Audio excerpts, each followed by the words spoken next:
Muy buenas noches a todos. Dios les bendiga. En esta noche quiero compartir otros temas más de la serie que he venido preparando, Coaches Espiritual. El tema que vamos a compartir en esta noche es, yo le nombro o lo llamo, hay cosas que es mejor que no sucedan. Y le puse como subtítulo, hay oraciones que es mejor que no sean contestadas. En este tema vamos a estudiar que hay cosas que es mejor que no sucedan. Muchas veces no entendemos por qué Dios nos permite las cosas o por qué a veces Dios retiene cosas. Pero a través de esta historia usted va a entender que hay cosas que es mejor que no sucedan. Hay oraciones que es mejor que no sean contestadas porque en el momento quizás son buenas, como nos pasa todo, que a veces oramos por cosas que en el momento la vemos buena, lo vemos bien, pero a la larga se convierte en una carga o en algo dañino para nosotros y para el futuro de nuestros hijos. Entonces, hay cosas que mejor que no sucedan.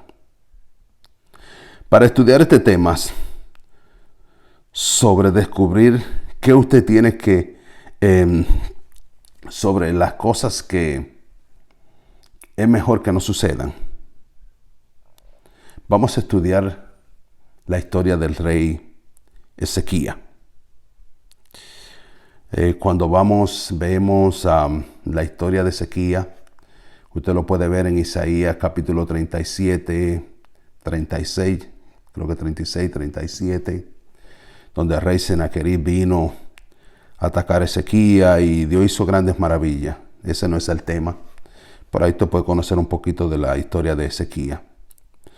Pero en el capítulo 38, ahí donde vamos a comenzar, vemos que Ezequías cae enfermo. Voy a leer, comienzo leyendo para que usted entienda. Entonces de ahí seguimos con el tema. Dice, leemos Isaías 38, si usted tiene su Biblia, búsquelo ahí, cualquier versión. Isaías 38, versículo del 1 al 3. En aquellos días enfermó de muerte Ezequías. Y el profeta Isaías, hijo de Amós, vino a él y le dijo, esto dice Jehová, ordena tus asuntos, ordena tu casa, porque vas a morir. ¿Usted se imagina eso? El rey enferma. Y cuando está esperando el profeta para que le dé una palabra o algo de sanidad, el profeta lo que le viene a decir, empaca tu cosa que ya Dios decidió que tú tienes que irte. Ya no vivirá más. Versículo 2 dice, entonces volvió Ezequías su rostro a la pared e hizo oración a Jehová. Y dijo, Jehová, te ruego que recuerde que ahora que he andado con rectitud delante de ti, en verdad y con integridad de corazón, y que he hecho lo que ha sido agradable delante de tus ojos.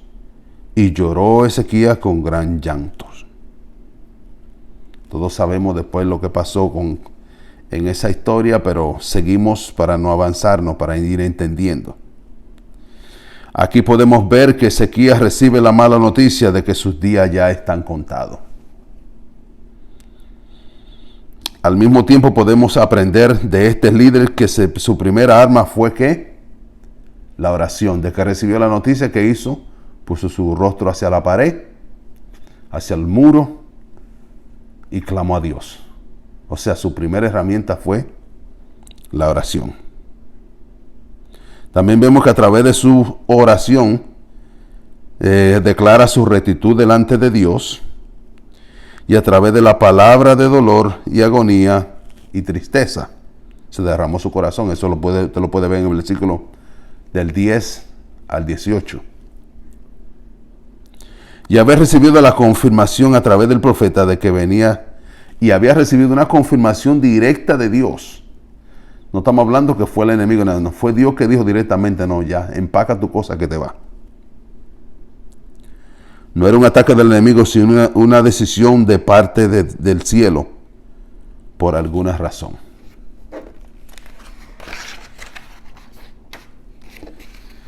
Pero ese llanto, esas lágrimas, esas oraciones llegaron a los oídos de Dios rápidamente.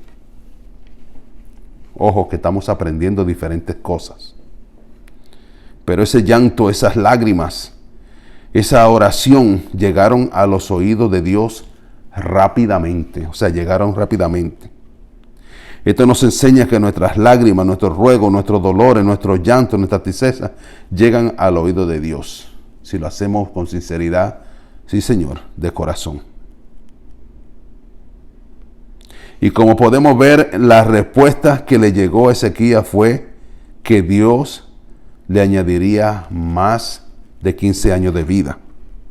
Si usted puede ver la respuesta, cuando Dios le dice al profeta que regrese, dice, te voy a añadir tus años, 15 años más de vida. Pero algo que no es normal sucedió. Dios le dice que le va a añadir algo de vida, pero algo que no es normal sucedió. La respuesta le vino con una receta. Dios podía haberlo sanado, me estoy adelantando, podía haberlo hecho de otra manera, pero le vino con una receta. Y eso usted lo puede ver en su propia Biblia. Yo lo voy a leer aquí. Isaías 38, 21. Isaías 38, 21. Y había dicho Isaías, toma una masa de higos y póngala en las llagas y sanará. Estamos claros, le dijo la receta de lo que tenía que hacer y que se la pusiera en las llagas y sanará. Dios lo podía haber sanado instantáneamente con su poder o pudo enviarle un ángel para que lo hiciera. Pero para ser sanado tenía que cumplir los requisitos que se le dieron. Esto también nos enseña que Dios puede sanar como Él quiere. Él te puede sanar con el doctor, te puede sanar con el médico, con el doctor, o sin el doctor, o por cualquier otra vía.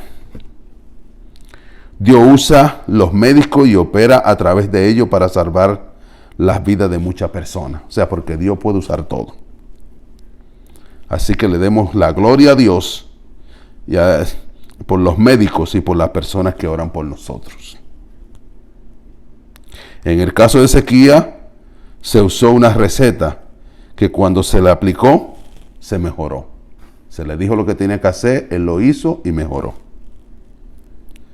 Esto también nos recuerda la historia, la receta que le dio el profeta Eliseo a Naamán. ¿Cuál fue la receta que Eliseo le dio a Naamán? Y eso usted lo puede ver en 2 de Reyes 5:10. Que vaya y se zambullera 7 veces en el río, en el lago, en el río. Le dio la receta. Eso quiere decir, cuando Dios te da una receta, tú tienes que hacer. No simplemente ya lo vas a recibir. Hay cosas que tú tienes que hacer. Y todos sabemos la historia de Naamán, que lo hizo, se zambulló 7 veces, a pesar de que se quejó. Por su orgullo, por poco pierde la bendición. Pero lo hizo y fue limpio completamente de la lepra.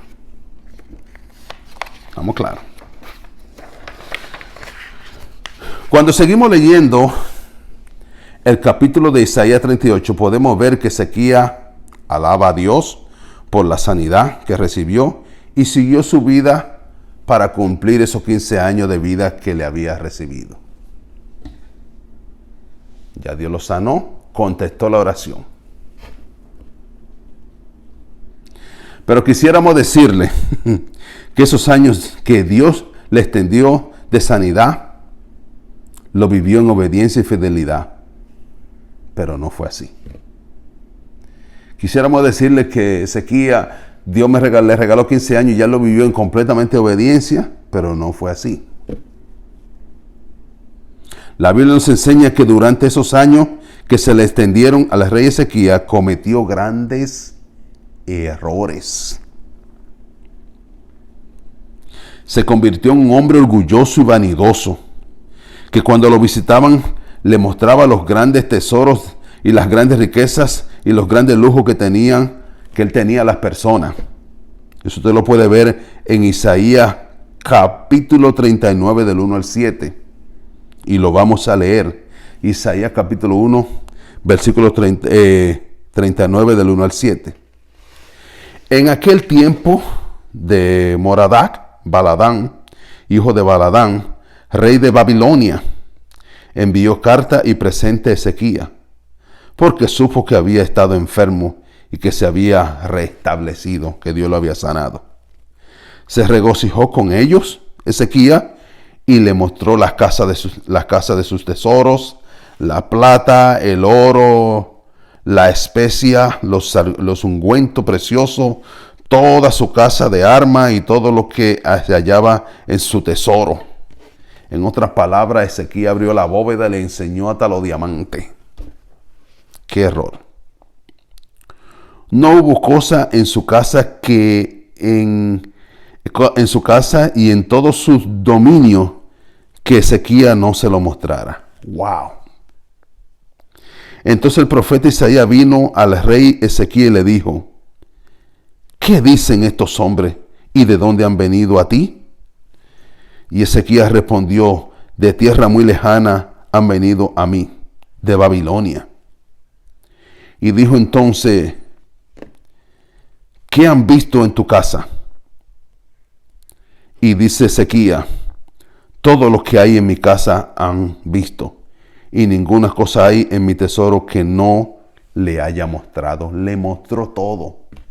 Oh my God, esto es increíble. En mi país le dicen que es fantamoso. Le mostró todo lo que había en la casa. Entonces dijo Isaías a Ezequías: oye palabra de Jehová, porque Dios se había enojado por lo que había hecho. Oye palabra de Jehová de los ejércitos. He aquí viene día en que será llevado a Babilonia todo lo que hay en tu casa. Lo que tus padres han atesorado hasta hoy. Ninguna cosa quedará, dice Jehová.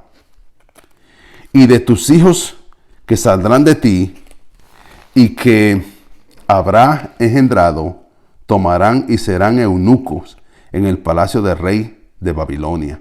¡Wow! ¡Wow! Mire lo que ha hecho este rey.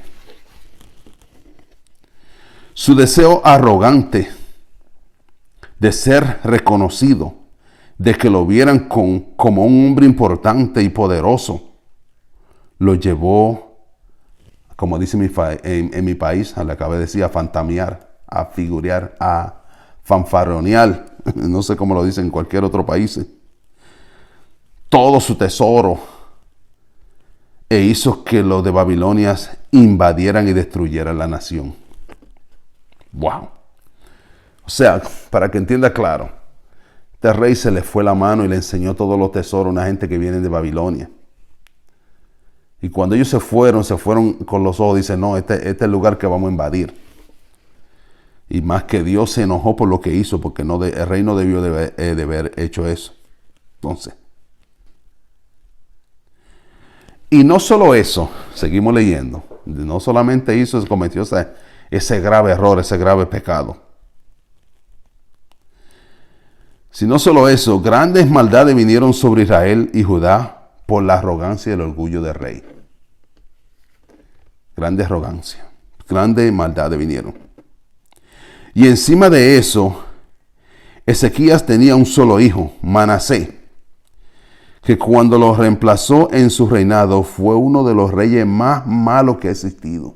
¡Wow! Lo mismo que su nieto Amón, que le siguió.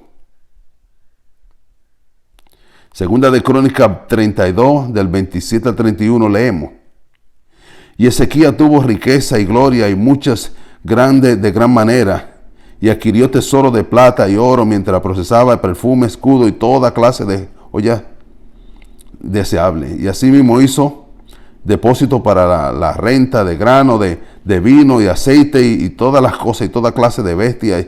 Y así mismo, sigue leyendo. Versículo 29 dice: y adquirió también ciudades, actos de oveja y abundancia, porque Dios le había dado mucha riqueza. Fue Ezequías quien descubrió los manantiales de aquellas cosas, y ahí usted puede ver toda la riqueza que hizo Ezequías. Wow. También podemos ver en 2 de Crónica 33. Cuando usted ve en 2 de Crónica 33, todo, usted puede ver en ese versículo, ese capítulo, todo lo que hizo el rey. Ahí usted puede ver donde dice, Manasés y su hijo Amón, su hijo y nieto del rey Ezequías, hicieron los malos que ofendía a Dios. Fueron reyes malos, semillas que salieron de sequía. Que hubiese sido mejor que Dios no le hubiera contestado la oración y que hubiera dejado morir cuando se enfermó. O sea, Manasés, Amón, salieron de la semilla de Ezequías. Dios le salvó la vida a Ezequías. Dios le salvó la vida por muchos años. Y salieron esos hijos que fueron los reyes considerados los más malos, que le trajeron grande destrucción al pueblo. Fueron reyes malos, mala semilla de sequía.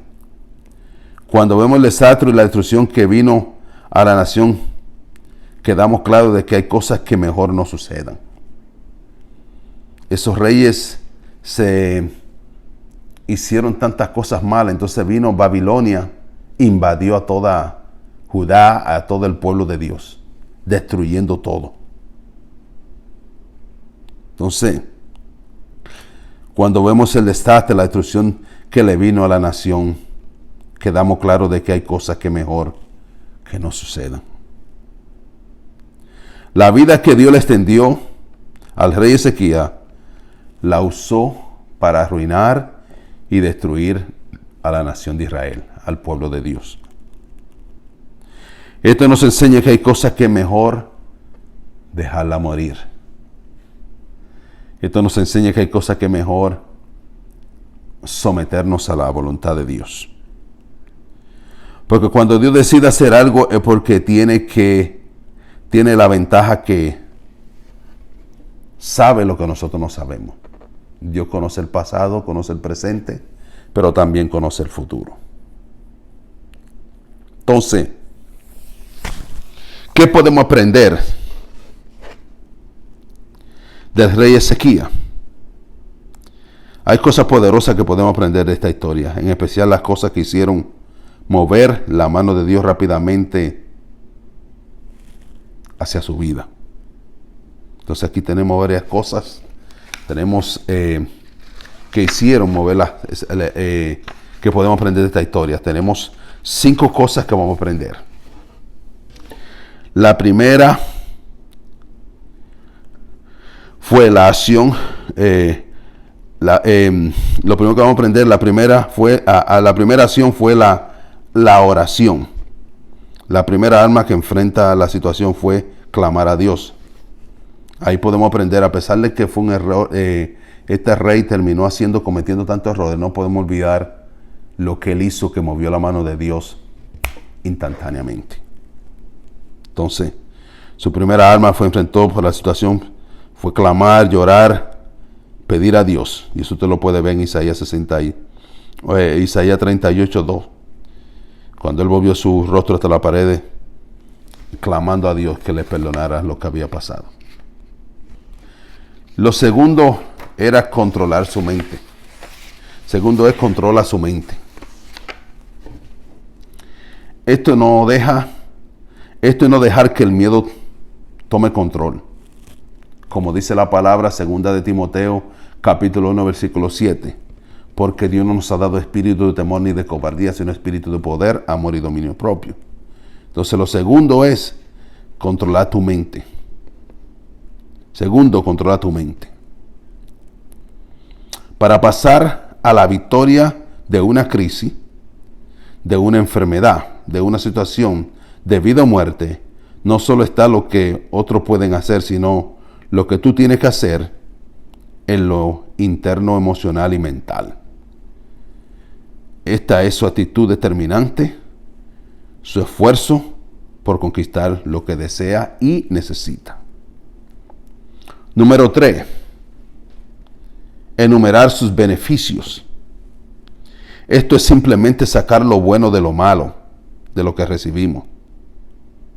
En todos los problemas que hemos pasado, en toda la crisis que hemos sufrido, han sucedido cosas buenas que debemos guardar y mantener cosas que han sido de bendición. Cosas que por la que siempre debemos dar gracias a Dios. En todos los problemas, en todas las cosas, siempre hay cosas buenas que pasan, cosas que podemos aprender y podemos pasar a nuestros hijos y a la futura generación. Número 4, continuar hacia adelante. No te pares de hacer la obra, no dejes de hacer lo bueno, no dejes de hacer el bien. Siempre busca algo para invertir tu tiempo de forma buena y beneficiosa para ti y para los tuyos. ¿Estamos claros? Como fiel creyente de Dios, continúa trabajando, así haciendo la obra de Dios. ¿Estamos claros? Sí, Señor, no importa. Sigue educándote, sigue leyendo, sigue hacia adelante, sigue buscando. Y número 5, por último, siempre declara la promesa, así como hizo Ezequías. Vaya y clame todas las promesas que le van a dar la legalidad para recibir la solución en los tiempos de crisis. Sí, Señor, busque promesas, busque cosas que le ayuden a echar hacia adelante. Mire cómo hizo Ezequías, que Ezequías de una vez declaró las promesas, lo que él había hecho, porque Dios es un Dios justo y Dios de promesa. Entonces, a pesar de que Ezequías pasó por lo que pasó, y lamentablemente fue un caso que hubiese sido mejor que Dios no le hubiese contestado la oración. ¿Por qué? Porque cuando usted va y lee toda la historia al final del capítulo 38, capítulo 39, usted se da cuenta que los hijos, aún Ezequías, los errores, y sus hijos hicieron cosas horribles, cosas malas. Fueron los más malos. Mire cómo dice la Biblia, que fueron los reyes que más malos de aquellos tiempos, o sea, que se ha levantado en el pueblo de Dios. O sea, eso nos enseña que aunque aprendemos cosas buenas de Ezequías, cosas que nos dan valor, hay cosas que mejor que no sucedan. En la vida hay cosas que mejor que no sucedan, porque si suceden, verdaderamente que nos meten en peores situaciones. Hemos visto naciones, hemos visto situaciones políticas, hemos visto en familia muchas cosas donde nosotros hemos clamado, hemos peleado, la gente se esfuerza, buscamos. Y después que las cosas se logran, al tiempo decimos, esto fue mejor que no sucediera. Entonces, Padre, te pedimos sabiduría. Sabemos, Señor, aprendemos de Ezequías, de lo bueno, de las cosas que Él hizo para mover tu mano instantáneamente. Pero también aprendemos, Padre, lo más importante es que hay cosas que mejor no sucedan. ¿Por qué? Porque nosotros no queremos que el futuro de nuestros hijos sean de maldición para tu pueblo, para tu vida. Por eso, Padre, clamamos a ti, para que tú nos guíes, para que tú nos des la sabiduría y podamos ser instrumento tuyo, no solamente para nosotros, sino para el futuro de nuestros hijos. Y aquellas personas, Señor, que queremos ser instrumento tuyo para tu reino. En el nombre de Jesús.